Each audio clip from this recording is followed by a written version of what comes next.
تو یہ بھی سب کچھ کیا جاتا رہا، ریلیاں بھی نکلتی رہیں تقریباً ہر جمعے کو، جس طرح سے سری نگر میں احتجاج کا اناؤنس کیا جاتا تھا لیکن کرفیو اور لاک ڈاؤن کر دیا جاتا تھا، وہ نہیں جاتا دیا، لیکن یہاں پہ ہو رہا تھا۔ اسی طرح سے یورپ میں بھی کئی تنظیمیں متحرک ہیں، وہ کر رہی ہیں پورے یورپ میں، اور نیٹو ہیڈ کوارٹر برسلز میں موجود ہے تو اس کی اہمیت اور زیادہ ہے، اس لیے وہاں بھی ہوتا ہے۔ اور ایون نیو یارک کے اندر بھی ہو رہا ہے، ٹائم اسکوائر کے اوپر دیکھیں سب سے بڑا احتجاج ڈیجیٹل بورڈ کے اوپر کیا جا رہا ہے، جو کشمیریوں کی آواز اٹھائی جا رہی ہے، یہ سارا کچھ ہے اس میں ہمیں جو اصل جو کام ہمیں کرنا چاہیے وہ ہے سفارتی محاذ کے اوپر، بات وہی ہے، تھوڑی سی اس میں تلخیاں بھی آئیں گی، بلکہ ندیم صاحب یہ گفتگو تو ہم جاری رکھیں گے، اور جو ہوگا اور جو معمولات نظر آ رہے ہیں اس پہ تو گفتگو رہے گی، لیکن کیونکہ آغاز میں ہی میں یہ چاہوں گا کہ تھوڑی سی مجھے گفتگو چاہیے کہ بھارت کا کردار، یعنی اس کی ہٹ درمی اپنی جگہ پہ، اس کا شفاف چہرہ، اس کا مکروہ چہرہ، اس کا بھیانک چہرہ، وہ ساری چیزیں اپنی جگہ پہ، لیکن ظلم و ستم کی، ظلم و جبر کی، تشدد کی ایک داستان ہے۔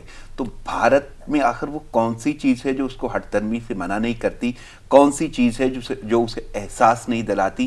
آخر انسانیت سوز واقعات، اور واقعی جس طرح آپ نے ذکر کیا کہ جیل بنا دی گئی، گھروں کو جیل بنا دیا گیا، وادی کو جیل بنا دیا گیا، تو بھارت کا کردار تھوڑا سا میں چاہوں گا کہ دیکھیں بھارت کا یہ جو مکروہ چہرہ اس کا ہے، یہ دراصل اس کے اندر جو شدت یا حدت اور انتہا پسندی بہت بڑے پیمانے پہ جو آئی ہے وہ مودی کے بعد آئی ہے، مودی کے بعد ہیں، اور وہ پھر ان کے جو پیچھے ہیں امیت شاہ اور اجیت دوول، یہ وہ کردار ہیں، یہ ایک مثلث بنتی ہے تو اس کے بعد یہ انتہا پسندی پروان چڑھتی ہے وہاں پہ، تو یہ ایک اس کا بنیادی وہ ہے، کیونکہ 90 سے انہوں نے تحریک شروع کی تھی ایل کے اڈوانی نے، اما بھارتی، اور یہ اس طرح کے یہ کریکٹر ہیں جنہوں نے انتہا پسندی کو وہاں فروغ دیا بھارت کے اندر، کہ وہ بابری مسجد کے اوپر جو 16ویں صدی میں بنی تھی، اور وہ مسجد تھی وہاں پہ ہے، اور تقریباً 3.25 ایکڑ پر وہ مسجد تھی، تو اس کے خلاف انہوں نے جو مہم جوئی شروع کی مسلمانوں کے خلاف،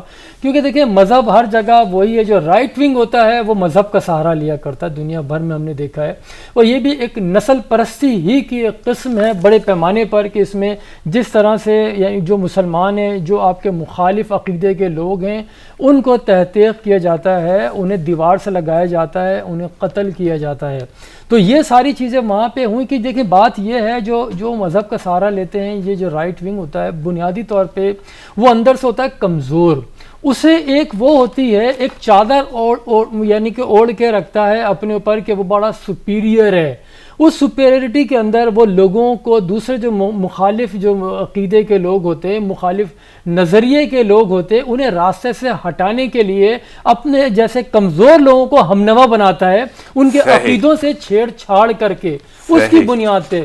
تو یہی وجہ ہے جہاں انہوں نے جو ایل کے اڈوانی اور ان لوگوں نے تحریک شروع کی تھی مسجد سے، بابری مسجد سے، اگر اس سے پہلے اب جائیں تو اس طرح کا وہ نہیں تھا ضرور انتہا پسندی، میں یہ نہیں کہتا، لیکن اس میں جو شدت آئی بڑے پیمانے پہ وہ 90 سے آ جاتی ہے، پھر یہ 92 آ جاتا ہے، پھر یہ 6 دسمبر یہ 92 ہوتا ہے، پھر بابری مسجد کو شہید کیا جاتا ہے، پھر آپ دیکھیں گجرات کے واقعہ سارے، یہ گجرات کا کردار یہ آپ کے سامنے ہے، مودی، ٹھیک ہے، اچھا یہ وہی مودی ہے جو امریکہ ان کے اوپر پابندی بھی لگا دیتا ہے، ویزا بھی نہیں دیتا ہے سارا ان کو، تو یہ سارے کریکٹر ہیں جس کی وجہ سے وہاں پہ انتہا پسندی ہوئی، مکروہ چہرہ ہوا، اور یہی وجہ ہے کہ دیکھیں پہلے اس وقت تک سری لنکا، بنگلہ دیش، نیپال، بھوٹان، مالدیپ، یہ سارے جو تھے انہی کے زیر تسلط تھے، ایون افغانستان کے اندر بھی ان کا کافی انفلوئنس ہوتا تھا، اور somehow ایران کے ساتھ بھی ان کے تعلقات بہتر تھے،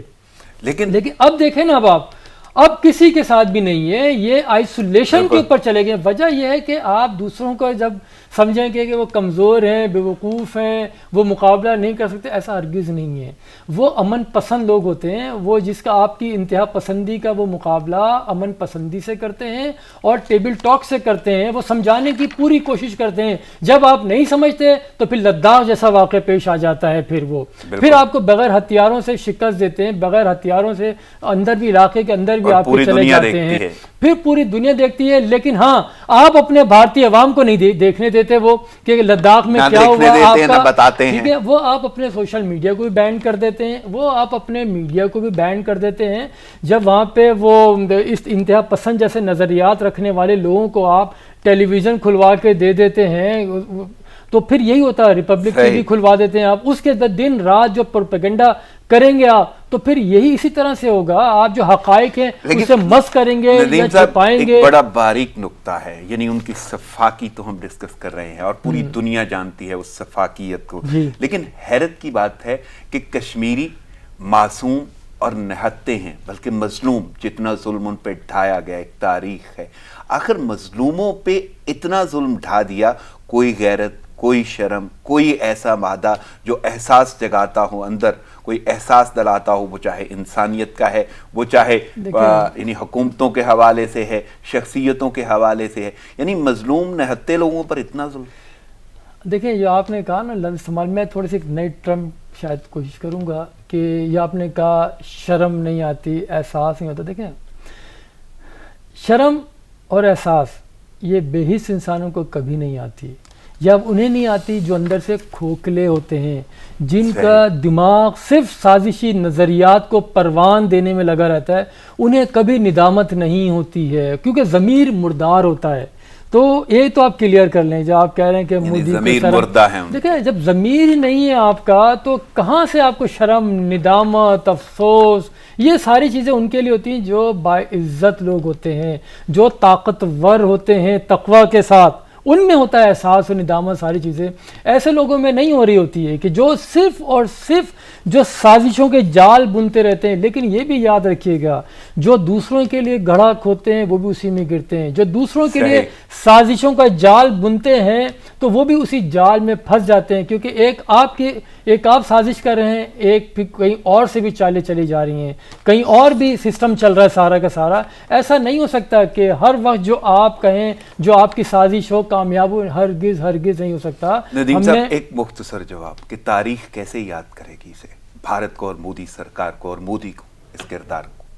تاریخ تو دیکھیں مورخ جب بھی لکھے گا اسے وہ اپنی نظر سے لکھے گا, وہ مودی کی یا امت شاہ کی, اجے دول کی نگاہ سے نہیں لکھے گا کبھی. وہ حقائق لکھے گا کیونکہ وہاں پہ وہ راوی وہ ریپبلک ٹی وی کی طرح سے نہیں ہے, یا ان کا اپنا جو میڈیا ہے جو ونگ انہوں نے بنایا ہوا ہے, یہ جعلی جو سوشل اکاؤنٹس کھولے ہوئے, وہ راوی نہیں ہے ان کا. راوی ایکچوئل لکھے گا, فیکٹس لکھے گا کہ جو چیزیں ہوئی ہیں یہاں پہ, جو ہو رہی ہیں سارے. اور ابھی بھی دیکھیں, ابھی بھی ایسا ہرگز نہیں ہے کہ ابھی بھی چیزیں منظر عام پہ نہیں آ رہی, ابھی بھی آ رہی ہیں, ابھی بھی راوی ایسے ہیں. صحیح. ندیم صاحب مجھے تھوڑا سا وقت چاہیے ہوگا کیونکہ ہمیں جوائن کیا ہے تجزیہ کار محترم جناب علی رضا سید صاحب نے برسل سے. السلام علیکم علی رضا صاحب. وعلیکم السلام. آپ کی شرکت کا بہت شکریہ, آپ نے اپنا قیمتی وقت اور تجزیہ دیا ہمیں. ہم آپ کا یعنی آپ سے گفتگو کریں گے. آپ جانتے ہیں آج یوم استحصال ہے, غیر قانونی محاصرے کو 1 سال مکمل ہو گیا. میرے ساتھ اس وقت اسٹوڈیو میں موجود ہیں ایگزیکٹو ڈائریکٹر نیوز سچ ٹی وی ندیم رضا صاحب, اور وہ بھی آپ سے سوال کرتے رہیں گے. وعلیکم السلام. ندیم بھائی کیسے ہیں؟ گڈ. آج تو آپ کا کافی مصروف دن ہوگا کیونکہ آپ نے مظاہرے بھی کرنے ہیں, سیمینارز بھی ہیں. سر آج بہت بزی دن ہے, بس اس میں کوشش کریں کہ کوئی یعنی کہ کنسٹرکٹیو کوئی ایسی چیز نکل آئے جو کشمیریوں کی تھوڑی سی ہم داد رسی کر سکیں اس کے ذریعے. دیکھیں جس طریقے سے حالات آگے بڑھ رہے ہیں, میں سمجھتا ہوں کہ وہ وقت دور نہیں کہ کشمیریوں کی داد رسی ہوگی اور سنی جائے گی. کیونکہ دیکھیں جتنا ظلم بھارت نے کرنا تھا وہ کر لیا, جتنا انہوں نے جو کچھ کشمیریوں کی جذبہ حریت کو دبانے کے لیے جو کچھ بھی بھارت کر سکتا تھا انہوں نے کر لیا. اب ان کے پاس مزید کچھ کرنے کو نہیں ہے, کیونکہ جو کشمیری عوام اور خاص کر جو پاکستانی عوام جو ان کے ساتھ کھڑی ہے, جو اس وقت جو اقدامات ہمیں نظر آ رہے ہیں, یہ ٹھیک ہے کہ جو ڈپلومیٹک فرنٹ پہ ہمیں مزید کام کرنے کی ضرورت ہے. ہمیں مزید علی رضا صاحب، میں بلکہ گفتگو کا آغاز، ہم نے جب پروگرام کا آغاز کیا ہے تو ندیم رضا صاحب سے میں نے یہی سوال کیا تھا کہ بھارت کو غیر قانونی محاصرے کو 1 سال مکمل ہو گیا بھارت کے، لیکن ان کی ہٹ درمی، ان کے تمام مکروہ بھیانک تمام چہرے منظر عام پہ ہیں، تو آپ اس صورتحال کو کیسے ڈیفائن کریں گے؟ دیکھیں، اس میں 2 چیزیں ہیں. پہلی چیز یہ ہے کہ بدقسمتی سے آپ کہہ لیں کہ یہ جو کرونا وائرس آیا ہے، اس کی وجہ سے پچھلے چند مہینوں میں عالمی جو توجہ تھی وہ اس طرف سے ہٹی کسی حد تک. دوسرا یہ تھا کہ جس طریقے سے پاکستان کی طرف سے ریئیکشن آنا چاہیے تھا وہ وقت پہ نہیں آیا، لیکن اس کے ساتھ اس سے جو مودی سرکار ہے انہوں نے بڑا فائدہ حاصل کیا. انہوں نے اپنی کوشش کی کہ وہ اپنا جو بیانت چہرہ ہے، جو جس طریقے سے انہوں نے جو فاشسٹ پالیسیز ہیں ان کی، وہ دبی رہ سکے. لیکن اس کے باوجود ان کی جو فاشسٹ پالیسیز ہے، اور خاص کر جو مینارٹیز کے ساتھ وہ کر رہے ہیں، اور جو 5 اگست 2019 سے کشمیر کے اندر جس طریقے سے معاشی دہشت گردی، ماحولیاتی دہشت گردی اور جو دہشت گردی ان کی جو سیکیورٹی فورسز اس سے پہلے کر رہی تھی، وہ اس میں تیزی آئی. لیکن کشمیریوں نے بھی یہ ثابت کیا کہ وہ اس دہشت گردی کا مقابلہ کرنے کے لیے، اپنے حقوق کے لیے وہ اپنی جدوجہد کو مزید تیز کریں گے. آپ دیکھیں کہ آج پوری دنیا میں جہاں جہاں بھی کشمیری بس رہے ہیں، پاکستانی بس رہے ہیں، وہ آج ڈیفرنٹ انداز سے اپنے جو احتجاج ہے وہ عالمی برادری تک ریکارڈ کر رہے ہیں. یہاں پہ میں آپ کو بتاؤں کہ ہزاروں لوگ جہاں یورپ میں جو کشمیری اوریجن کے ہے، پاکستانی اوریجن کے ہے، ایون یہاں کے لوکل جو ہیں وہ بھی اپنی حکومتوں کو باور کرا رہے ہیں، خطوط بھی لکھ رہے ہیں، جو عام اوپن لیٹر جس کو کہتے ہیں وہ بھی. اس کے علاوہ یہاں کے جو ریپرزنٹیٹیو ہیں ڈفرینٹ کنٹریز میں، یورپین یونین کے اندر، ان کی طرف سے آپ نے کل ہی آپ نے دیکھا کہ جنیوا سے یو این کے جو ایکسپرٹس ہیں انہوں نے بھی اپنی ایک سٹیٹمنٹ جاری کی ہے. تو اس کا مطلب ہے کہ عالمی برادری جو ہے وہ اب جاگنا شروع ہو گئی ہے، اور بھارت یہ اس طرح کی جو اقدامات ہیں جس قسم کے وہ چاہتے ہیں کشمیریوں کی آزادی کو سلب کرنا، یعنی آج پھر یہ سارا تقاریب اور ریلیوں کا سلسلہ جاری رہے گا پورے یورپ میں بھی؟ پورے یورپ میں ہر جگہ مظاہرے بھی ہو رہے ہیں، اور اس میں سیمینارز بھی ہو رہے ہیں، ڈیفرنٹ سیٹنگز بھی ہو رہی ہیں، ہر طرح کے جو ہے نا برسلز میں. علی رضا صاحب، یہ خصوصی ٹرانسمیشن ہے کشمیر کے حوالے سے ہی، اور 1 گھنٹے کا میرا اور آپ کا اور ندیم رضا صاحب کا ساتھ ہے، اور گفتگو جاری رہے گی. میں مزید تھوڑا سا آگے بڑھتا ہوں.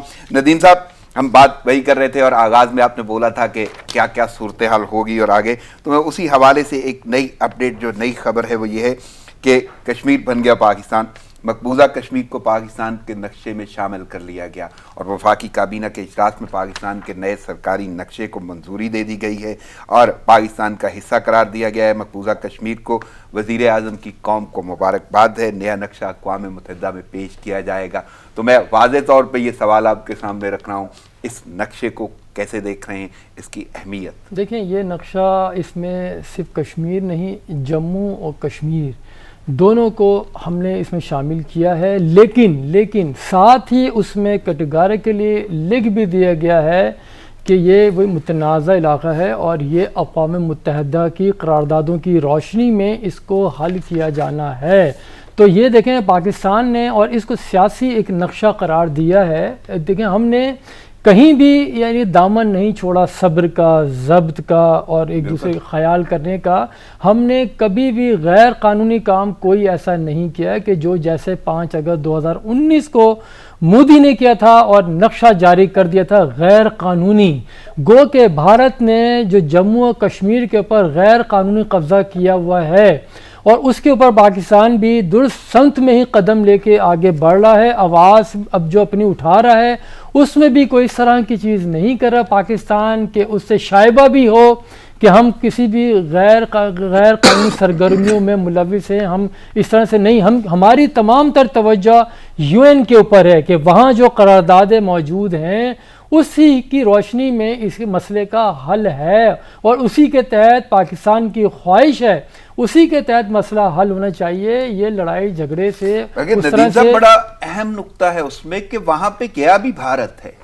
دیکھیں بات وہی ہے، بھارت ہی نے ساری چیزیں کی ہے نا وہاں سے، لیکن بات یہ ہے کہ وہاں پہ تو ہو گیا نا کہ متنازع ہے، انہوں نے یہ ثابت خود کر دیا۔ اب بات یہ ہے کہ جب برٹش سامراج اسے کہیں یا جب برصغیر ایک تھا، جب اس کی تقسیم ہوئی برصغیر کی، تو اس وقت اسے کیوں چھوڑا گیا، اسے کیوں یعنی کہ سالو نہیں کیا گیا اس مسئلے کو؟ اور وہی برطانیہ ہے کہ جس نے اتنی بڑی تقسیم ہو گئی اور ایک اس حصے پہ آ کے اس کو چھوڑ دیا گیا، یعنی کہ ایک ایسی وہ چھری چھوڑ دی گئی ہے کہ ذرا سا ہلو تو وہ چبھنے لگتی ہے جسم کے اندر بار بار، ٹھیک ہے؟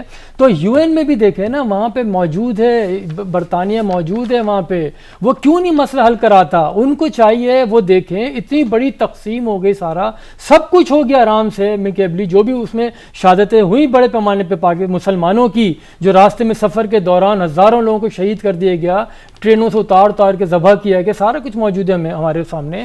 لیکن دیکھیں نا، اس کو بھی سالو کرانا چاہیے۔ اس میں قصوروار برطانیہ بہت زیادہ ہے کہ انہی کا پیدا کردہ ہے، اور وہی اس کو حل نہ کرانے کی ناکامی کی ذمہ داری میں سمجھتا ہوں انہی کے اوپر ہوتی ہے۔ ایک سوال کے ساتھ آگے بڑھوں گا اور وہی سوال میں لے کے جاؤں گا علی رضا صاحب کی جانب بھی، لیکن آپ سے پہلے میرا یہ سوال ہے کہ جب یہ نقشہ، سرکاری نقشہ سفارت خانوں میں لگے گا، ویب سائٹس پہ آئے گا، تو آپ کو نہیں لگتا کہ اس کا امپیکٹ کتنا بڑھ جائے گا اور پوری دنیا میں؟ دیکھیں، اس سے مزید حساسیت کی جانب اس کا اشارہ ہوگا کہ پاکستان نے اسٹیپ لے لیا ہے، دنیا کو بتا دیا ہے کہ یہ ہمارا حصہ ہے، لیکن جو قرارداد موجود ہیں اس کی روشنی میں اس کو حل کیا جائے۔ اچھا دیکھیں، ایک تو یہ نقشہ آ گیا نا، اس کے بعد پھر 20 مئی کو آئی تھنک یہ یہاں پہ جو ہوا ہے نیپال والا، نیپال نے بھی نقشہ بنا کے یو این میں بھیج رہا ہے، وہ بھی ابھی مڈ آف اگست میں، وہ بھی گوگل کو بھی دے رہا ہے کہ یہ جو 300 کلومیٹر کا جو رقبہ ہے سارا انہوں نے اپنے نقشے میں شامل کیا ہے۔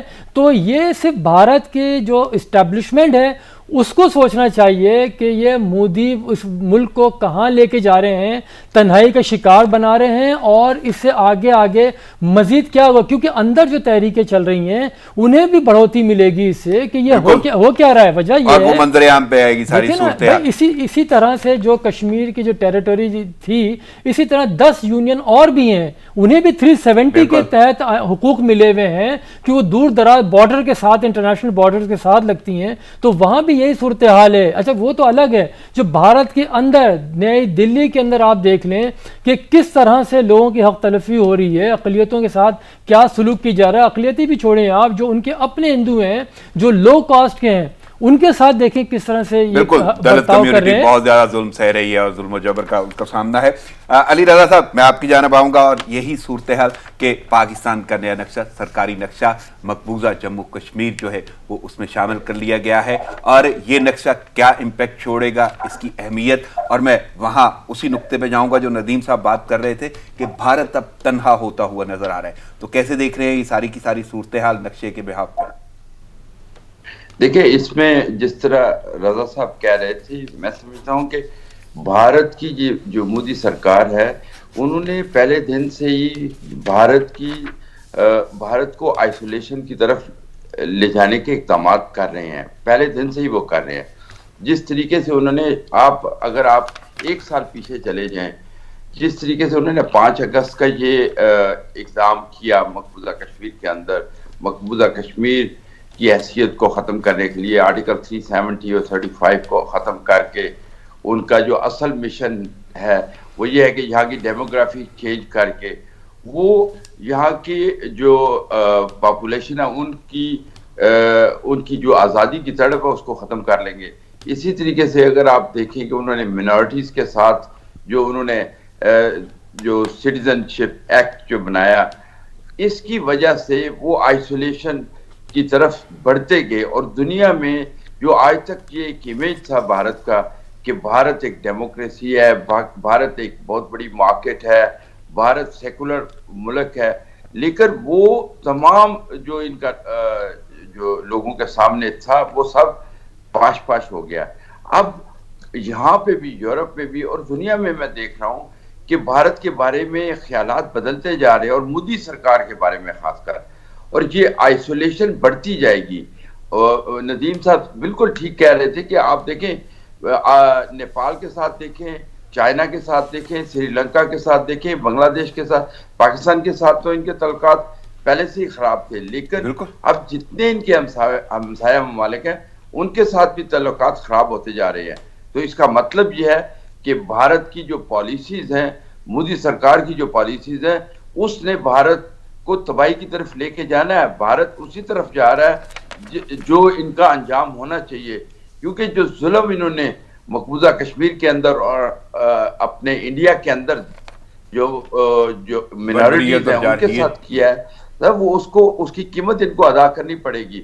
اور میں سمجھتا ہوں کہ یہ اب عالمی برادری بھی سمجھ رہی ہے کہ یہ جو ساؤتھ ایسٹ ایشیا کا یہ علاقہ ہے، یہ بالکل یورپ کے 1930s والے اسی دور کی طرف جا رہا ہے جس وقت ہٹلر کے پاور میں آئے تھے، اور انہوں نے اس یورپ کو تباہی کے دہانے پہ کھڑا کر دیا تھا. اگر مودی سرکار کو نہ روکا گیا آج تو اس خطے کا امن بھی اور اس خطے میں بھی اسی طرح کی تباہی آ سکتی ہے جس طرح یورپ نے دیکھی. لیکن تو اس لیے میرا خیال ہے کہ دنیا میں یہ ایک بڑھ رہا ہے کہ اس کو بھارتی سرکار کو روکا جائے.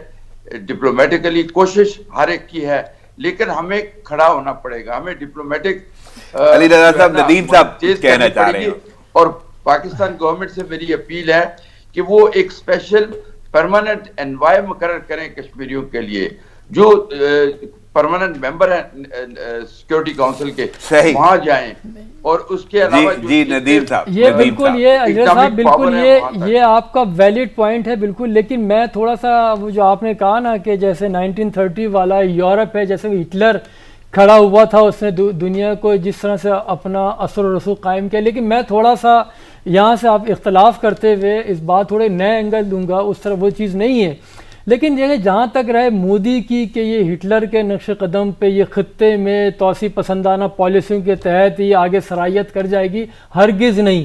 میں یہ تسلیم ہی نہیں کرتا. اور یہ دیکھیں، یہ چھوٹی سی مثال ہمارے سامنے ایک نہیں کئی آ چکی، چھوٹی چھوٹی سی مثال. میں لداخ والا وہ نہیں دہرانا چاہتا، میں تو صرف آپ کو بھوٹان کا کہوں گا، نیپال کا کہوں گا اور بنگلہ دیش کا کہوں گا آپ کو. وہ انہی کے دست نگر تھے، سم ہاؤ ان کا بڑا انفلوئنس ہوتا تھا. سری لنکا دیکھیں آپ، سارا ان کا وہاں پہ تھا، اب نہیں رہا، سب اٹھ گئے. اب آپ دیکھیں سارا یہ خطہ، یہ نو ڈاؤٹ جیسے یورپ کی اپنی امپورٹنس ہے اس خطے کی، لیکن یہ جو جنوبی ایشیا کا خطہ ہے، خصوصاً جہاں پاکستان واقع ہے، یہ سب سے دنیا میں سب سے زیادہ امپورٹنٹ خطہ یہی ہے جنوبی ایشیا کا، جہاں پاکستان ہے. جو جغرافیائی حیثیت جو پاکستان کی ہے وہ بھارت کی نہیں ہے. دیکھیں بھارت کے اندر اگر گڈز جا رہی ہیں، جو سامان جا رہا ہے، وہ بھی پاکستان کے مرہون منت ہے. اگر افغانستان سے اس کے پاس سامان جا رہا ہے، وہ بھی واگا بارڈر کے تھرو جا رہا ہے. اگر پاکستان روک دے تو وہ کیا کر لے گا انڈیا؟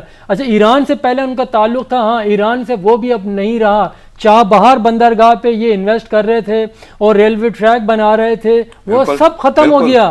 تو یہ تو دیکھیں یہ تھوڑا ہی وقت ہے، چابہار ہے، گیس فیلڈ ہے، بہت سارے معاملات منصوبوں سے انہیں الگ کر دیا گیا. یہ تھوڑا ہی وقت جا رہا ہے. یہ مودی کو ان کے اندر سے ٹف ٹائم ملنے والا ہے. ان کے لوگ سمجھ رہے ہیں کہ بھارت کو آئسولیشن کی طرف لے جا رہا ہے. میں اس کی ایک چھوٹی سی مثال جلدی میں گزرتا ہوں کہ دیکھیں جب وہی امریکہ بہادر ان کے سر پہ تھا، اسی کے اوپر یہ اس طرح اچھل رہے تھے سارا کچھ کہ آئی ٹی انڈسٹری میں ان کا قبضہ ہے. وہاں پہ سلیکن ویلی میں لے لیں یا کہیں بھی وائٹ ہاؤس میں، ایون وہاں پہ بھی ان لوگوں کے جو لابیز جو ہیں گروپ سارے، ان میں ان کی ہے بہت زیادہ پینیٹریشن. لیکن آپ دیکھیں نا، انہوں نے H1 ویزا بند کر دیا، جس میں آئی ٹی انڈسٹری سے وابستہ لوگ تھے، وہ بھارت بآسانی جاتے تھے، وہیں رہ جاتے تھے، وہ بند کر دیا. تو یہ سارے سگنلز ہیں کہ ان کی وہ امپورٹنس نہیں رہی ہے. کیوں کہ جب یہ انتہا پسندی کو فروغ دے رہے ہیں ہندوتوا نظریے کو، تو ایسا ہرگز نہیں. دوسرے دیکھیں وہاں پہ انڈیا کے اندر بھی اگر 1.35 ارب کی آبادی ہے تو اس کے اندر مسلمان بھی کافی بڑی تعداد میں 30 کروڑ کے قریب مسلمان بھی ہیں، سکھ بھی ہیں، کرسچنز بھی ہیں اور دوسری بھی اقلیتیں وہاں موجود ہیں. لیکن میں علی رضا صاحب کی طرف جاؤں گا کہ علی رضا صاحب کیسے دیکھ رہے ہیں واقعی یہ جو آئسولیشن کی صورتحال ہے اور جو بیان کیا ندیم رضا صاحب نے، بھارت کا وہ جو گٹھ جوڑ، وہ ممالک جو طاقتور اس کا ساتھ دیتے تھے وہ بھی کٹتے ہوئے نظر آ رہے ہیں. تو اب ان دا لانگ رن اب بھارت کو واقعی کہاں کھڑا دیکھ رہے ہیں؟ صرف باتوں کی حد تک آئسولیشن یا واقعی تجارت، معیشت اور باقی معاملات؟ میں سمجھتا ہوں کہ دنیا اس طرف بڑھ رہی ہے. اب وہ جو آئسولیشن، جو تجارت اور دوسری جو تعلقات ہیں، میں سمجھتا ہوں کہ وہ آہستہ آہستہ اس طرف چیزیں بڑھ رہی ہیں کہ وہ جو ان کے تعلقات پہلے تھے بھارت کے دوسری دنیا کے ساتھ، وہ نہیں رہیں گے. دیکھیے جس طرح ندیم رضا صاحب کہہ رہے ہیں، میں ان کی اس بات سے اتفاق کرتا ہوں کہ یورپ جو ہے نا وہ اس طرح نہیں جنگ کی صورت نہیں اختیار کرے گا ساؤتھ ایشیا. لیکن بھارت کی مودی سرکار، میں ندیم رضا صاحب آپ کو بتا دوں، ان کی جو پالیسیز ہیں، دیکھیے اندرون ملک بھی، اور جب اندرون ملک اس طرح کی پالیسیز ہوتی ہیں کہ وہ منارٹیز کو اور جو ان کی اپنی ہندو اقلیت دلت ہیں ان کو جس طریقے سے وہ کر رہے ہیں، اور وہ اپنی عوام کی توجہ بھی، اور جو ان کے طاقت کا نشہ سوار ہے مودی سرکار پہ، وہ کسی قسم کے بھی حرکت کر سکتی ہے. اس میں کوئی شک نہیں کہ پاکستان وہاں موجود ہے، پاکستان ایک ایٹمی طاقت ہے، لیکن آپ چائنا بھی ہے، لیکن آپ ہمیشہ دشمن کو کبھی بھی یہ نہ سمجھے کہ دشمن جو ہے نا کوئی ایسا اقدام نہیں کرے گا. بھارت مودی وہ اقدامات کر رہا ہے جو اس نے آج سے 28 سال پہلے کہا تھا، اور وہ اسی طرف بڑھ رہا ہے. اور مجھے ڈر ہے کہ وہ اسی طرح کی حرکتیں اگر اور کرے گا تو ظاہر ہے پاکستان کو بھی جواب دینا پڑے گا، پاکستان کو بھی، اور ویسے بھی پوری دنیا سے وہ کٹ رہا ہے، پھر انوالو ہو سکتی ہے. صحیح. ندیم صاحب میں 2 جملے بولوں گا اور اس کے بعد اس پہ تبصرہ چاہوں گا آپ کا. مقبوضہ آبادی دنیا کی سب سے بڑی جیل بن گئی. مودی حکومت کشمیریوں کے ساتھ نازیوں جیسا سلوک کر رہی ہے. یہ جملے ہیں وزیر اعظم عمران خان کے، انہوں نے عالمی میڈیا کو انٹرویو دیا ہے. تو کیسے دیکھیں، جیسے ابھی علی رضا صاحب کہہ رہے تھے کہ وہ کچھ بھی کر سکتا، دشمن کو کمزور نہیں سمجھنا چاہیے. بے شک ایسا ہی ہے. ہمیشہ آپ کو زمانے امن میں جنگ کی تیاری کرنی چاہیے. یہ قول ہمارے سامنے موجود ہے، یہ کرنا چاہیے. اور جن کا کام میں جو ادارے ہیں اسی کام کے لیے وہ بالکل ہم وقت وہ تیار رہتے ہیں. وہ ہم نے 26 فروری کو وہ دکھا بھی دیا تھا کہ جب تیار کس طرح سے ہم نے گرا، وہ بھی ہم نے دکھا دیا تھا. میں اس لیے کہہ رہا تھا کہ مودی وہ جنگ کا، دیکھیں یہ دور وہ جنگ کا نہیں ہے، ان کے بھی لوگ تیار نہیں ہیں. وجہ یہ انہوں نے رافیل طیارے منگوائے ہیں، 5 طیارے، ٹھیک ہے. ان کے اندر بھی اس کو لے کے ایک تصادم چل رہا ہے، رفٹ چل رہی ہے، ایک دوسرے بیان بازیاں چل رہی ہیں کہ یہ جتنے مہنگے طیارے انہوں نے منگوا لیے. دیکھیں 126 طیاروں کی ڈیل ہوئی تھی اور صرف 36 پہ اکتفا ہوا. وہی 5 آئیں، وہ بھی ادھورے ہیں، ابھی باقی آنے ہیں. وہ کب آنے؟ وہ جب آئیں گے. اچھا، کسی بھی ملک نے ان طیاروں سے جنگ بھی کوئی نہیں جیتی. ہمارے پاس جو طیارے موجود ہیں، دیکھیں میں تھوڑا سا وہ آپ کی بات کو تھوڑا سا وہ کرنے کے لیے کہ قطن وہ نہیں ہے کہ ہم اس سے غافل ہیں اپنے دشمن سے، نو وے، ہرگز نہیں ہے. پاکستان خود چائنا کے ساتھ مل کے جو طیارے بنا رہا ہے وہ بھی آپ کے سامنے ہے. وہ اس سے اگر زیادہ نہیں ہے تو کمتر بھی نہیں ہے اس سے. اچھا، پھر ایک جنگ میں ایک جذبہ لڑتا ہے ہمیشہ. ہتھیار تو اپنی جگہ ہوتے ہیں، یہ جو بھی لوازمات اس کے لیے چاہیے اس میں جذبہ ایک قابل ذکر ہوتا ہے. جذبہ ہی سے ان کے پاس راشد مناز جیسا کوئی بھی نہیں ہے، عزیز بھٹی جیسا کوئی بھی نہیں ہے. اس طرح کے کریکٹر ہمارے پاس ہیں، ان کے پاس وہ نہیں ہے. وہ کس طرح سے ہندوتوا نظریے کو وہ کریں بھارت. تو یہ چیزیں ہیں. اور جو بھی ان کا جو کریکٹر ہے ہٹلر والا، یہ ساری چیزیں یہ وہی ہیں. ایک خوف کی فضا انہوں نے قائم کی ہے، لیکن خوف کی فضا اپنے بھارت میں تو قائم کر سکتے ہیں، کشمیر میں ہمیں نظر نہیں آتی. اس کی وجہ آپ دیکھیں پھر بھی لوگ نکل رہے ہیں باہر. یہ شہادتیں نہیں ہوتی. اگر خوف ہوتا میں آپ کو کہہ سکتا ہوں کہ شہادتیں نہیں ہوتی. لوگ محصور ہو کے بیٹھ جاتے. نہیں، وہ آوازیں اٹھا رہے ہیں، وہ اللہ اکبر کی صدائیں بھی مسجدوں سے آ رہی ہیں مسلسل. وہ انہیں کو دبانا چاہتا ہے نا. جو 1930 میں ہوا تھا 13 جولائی کو، جس طرح سے 22 کشمیریوں نے اپنی جانوں کا نذرانہ دیا صرف اللہ اکبر کہنے کے جرم میں اذان مکمل کرنے کے لیے. تو یہ جذبہ ان کے پاس نہیں ہے رضا صاحب. اور یہی کشمیری ہیں. دیکھیں نا 73 سال سے یہ مر رہے ہیں, لڑ رہے ہیں, اور 1 سال سے قید میں ہیں. اس کے باوجود دیکھیں ان کا جذبہ, دیکھیں وہ لڑ رہے ہیں, اس میں ذرا سی بھی لرزش نہیں آئی ہے, وہ آگے لے کے جا رہے ہیں. علی رضا صاحب, واقعی اس جذبے کو تو سلام ہے, اور اس جذبے کو آپ مزید کتنا پختہ دیکھ رہے ہیں؟ میں سمجھتا ہوں کہ یہ وقت گزر رہا ہے, لیکن یہ جذبہ اسی طرح مزید مضبوط ہو رہا ہے. یہ ندیم رضا صاحب جو کہہ رہے ہیں کہ وہاں پہ آج ہمارے بچے جو ہیں وہ اب یہ لاک ڈاؤن یا ملٹری لاک ڈاؤن, آپ جو بھی اس کو نام دے لے, وہ گولیوں کے سامنے کھڑے ہیں. وہ اب ڈرنے والے نہیں ہیں. انہوں نے یہ فیصلہ اپنا پہلے سے دے دیا ہوا ہے کہ بھارت جتنا مرضی ظلم کر لے, مودی سرکار جو مرضی, دیکھیں وہاں کیمیکل ویپن استعمال ہو رہے ہیں, وہاں پیلٹ گن استعمال ہو رہی ہے, ہمارے کتنے سینکڑوں کے ہزار سے بچے جو ہیں وہ نابینا ہو چکے ہیں. ہمارے جو بچوں کو انڈیا کے اندر ہزاروں میل دور جیلوں میں رکھا جاتا ہے, ماؤں کو بچوں سے ملنے نہیں دیا جاتا, بچوں کو اغوا کیا جاتا ہے. اس کے باوجود مائیں کہتی ہیں کہ ہم تیار ہیں, ہم بھی تیار ہیں, ہم اس جو اپنے بچوں کی آزادی کے لیے, اپنے حقوق کے لیے جو ہماری یہ جدوجہد ہے, یہ اس کو بھارت کی سرکار اب نہیں روک سکتی. کیونکہ علی رضا صاحب آج بھی, کیونکہ یوم استحصال ہے, اور آج بھی بھارت پہ وہ خوف طاری ہے احتجاج کا, اور اضافی نفری وہاں پہ طلب کی گئی ہے, فوج طلب کی گئی ہے, سری نگر میں کرفیو ہے. تو ندیم صاحب میں وہی پوچھوں گا کہ آواز دبانے کے جو جتن ہیں بھارت کے, وہ آج بھی ویسے ہی ہیں, خوف میں. جب وہ دیکھیں نا آپ, ارناب گوسوامی جیسے لوگوں سے جب آپ چینل نکلوائیں گے, 2017 میں وہی دیکھیں نا, وہی چیزیں کتنی شدت کے ساتھ انتہا پسندی کے جو نظریے کو فروغ دیا جا رہا ہے. جب آپ state sponsor T V channel اور جو جرنلسٹ ہیں ان کو آگے بڑھائیں گے, آپ دیکھیں 24 گھنٹے وہ جس طرح سے پاکستان کے خلاف پروپیگنڈا, چیخ و پکار مچا کے وہ کر رہا ہوتا ہے, وہاں پہ اور بھی تو صحافی ہیں, وہ تو کبھی اس طرح سے نہیں کرتے.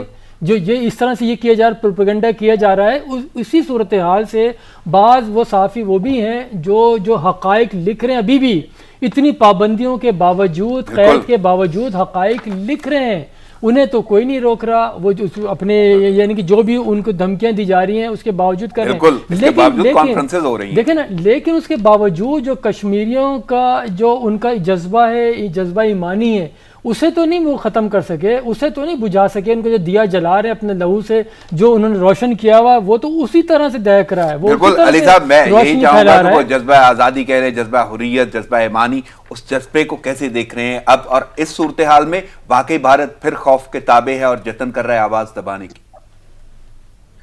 لیکن سر وہ آواز دبا نہیں سکتے, وہ چاہتے ہیں, ان کی خواہش ہے, لیکن وہ اس جذبے کو نہ پہلے دبا سکے نہ اب دبا سکیں گے.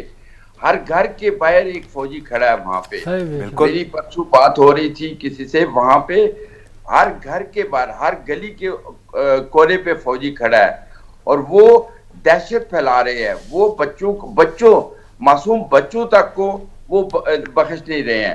لیکن اس کے باوجود آپ دیکھیں کہ اب بھی آج آپ دیکھیں گے, 5 اگست کو بھی دیکھیں گے, آج بھی دنیا وہاں کشمیری اپنا وہ بتائیں گے بھارت کو. اور یہ دیکھیں اس طاقت کے ذریعے کسی قوم کے جذبے کو آپ نہیں دبا سکتے آپ.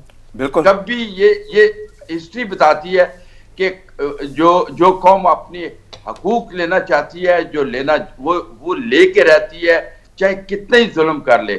اور بھارت کو پتہ چل گیا, دیکھیں یہ خوف کی مودی سرکار کی بوکھلاہٹ کا شکار ہے. بالکل, کہ وہ 7 لاکھ سے 10 لاکھ فوج انہوں نے کی وہاں پہ, اس کے باوجود بھی وہ کشمیریوں کے جذبہ حریت کو ختم نہیں کر پائے. بالکل نہیں کر پائے. بلکہ علی رضا صاحب, میں ندیم صاحب سے جی میں ندیم صاحب کی جانب آؤں گا. میں اسی بات پہ کاربند ہوں کہ واقعی جو اسٹریٹجیز پاکستان نے اپنائی اور جو محرکات کیے جاتے ہیں اور جس کے تابع یہ سارے معاملات پوری دنیا جانتی ہے, ہم نے وہ کیا کیا. لیکن ایک بہت اہم ٹاپک ہے, اور وہ ہے آج ہی بلکہ کرکٹ میچ شروع ہونے والا ہے, ٹیسٹ کرکٹ.